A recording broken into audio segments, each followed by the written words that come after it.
मैंने कौरवों और तुम में कभी भी पक्षपात नहीं किया। यदि प्रिय युधिष्ठिर को ये स्वीकार है तो हस्तिनापुर नया राज्य बनाने में तुम्हारी सहायता करे। परंतु पुत्र, इसके बदले मुझे भी तुमसे कुछ चाहिए। तुम्हारी माता कुंती यही हस्तिनापुर में रहे। आज तक के इतिहास की सबसे बड़ी, सबसे रोमांचक, मनोरंजक द्यूत क्रीड़ा हम सबके जीवन का सबसे बड़ा खेल होगा। 5 की शक्ति दास हो गई दुर्योधन। युधिष्ठिर भी तुम्हारा दास हो गया। जो विजय संसार के सबसे बड़े युद्ध में नहीं मिल सकती थी, वो युद्ध की चाल में तुम्हारी हो गई। वो शेष है द्रौपद पुत्री पांचाली। पांचाली पांचाली पांचाली पांचाली पांचाली। अब ये द्रौपद पुत्री पांचाली विधिवत तुम्हारी दासी हुई। दुशासन, तुम मेरा अपमान करने वाली उस दासी को अपने इन भुजाओं से उसके बाल पकड़कर खींचकर इस सभा में लेकर आओ। दुर्योधन, तुम अपनी सीमा का अतिक्रमण कर रहे हो। वहीं पूर्ण विराम लगा दो। तुम इस भांति एक स्त्री का अपमान नहीं कर सकते। सावधान दुर्योधन। आप अपनी प्रतिज्ञा की सीमा में बंधे हैं पितामह। आप अपने वचन से बंधे हैं आचार्य। और तुम कर्ण, मेरी मित्रता के बंधन में बंधे हो कर्ण। लीजिए ज्येष्ठ, आपका आदेश ना मानने वाली दासी। आओ दासी द्रौपदी, आकर मेरी टंगा में बैठो। आओ। वस्त्र हरण करो इस दासी का।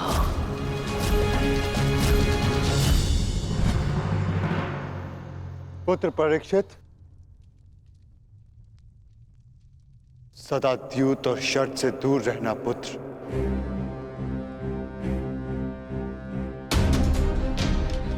क्योंकि ये मनुष्य को काल के गर्त में पहुंचा देता है।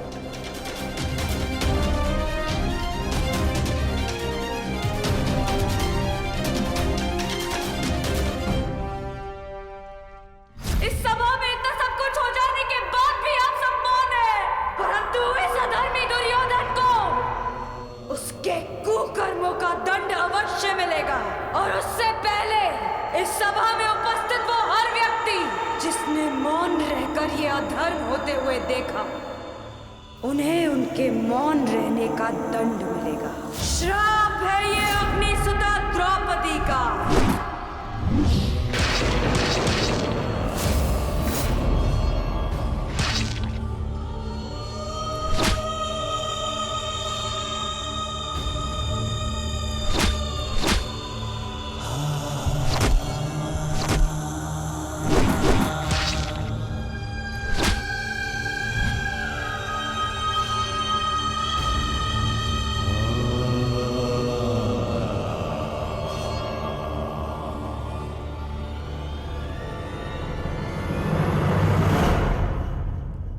सदा स्त्री का सम्मान करना पुत्र।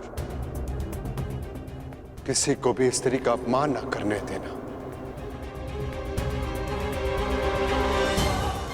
क्योंकि स्त्री का अपमान प्रकृति भी नहीं सहती।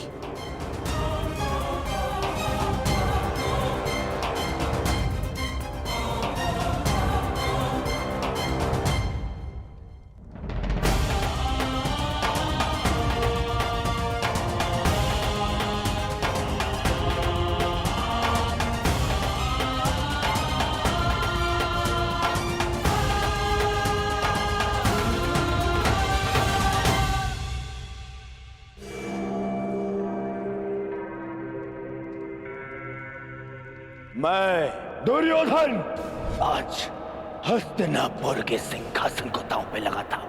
बस दुर्योधन, हस्तिनापुर पर तुम्हारा कोई अधिकार नहीं। तो जिनका अधिकार है मैं उन्हीं से पूछ लेता हूँ। पिताश्री, मेरा इस सिंहासन पे अधिकार नहीं, अधिकार है पुत्र, और मैं तुम्हें उस अधिकार का प्रयोग करने की अनुमति देता हूं। यदि एक चौसर इस क्षण बंद न हुई तो परशुराम शिष्य द्रोण के बाणों को कोई नहीं रोक पाएगा।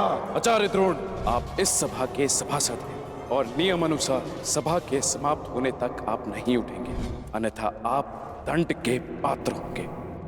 स्मरण रखना पुत्र, राजा वो नहीं जो राज्य की सीमा के पार देख सके। राजा वो है जो प्रजा की आंखों की सीमा में आए एक आंसू को देख सके।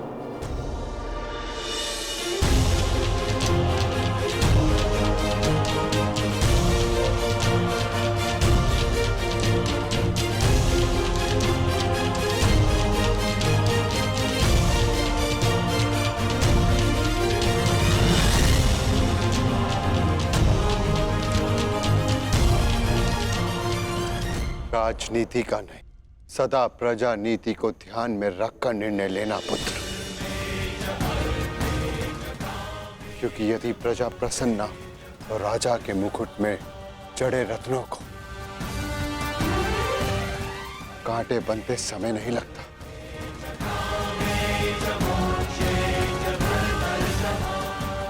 धर्म के साथ शासन करना,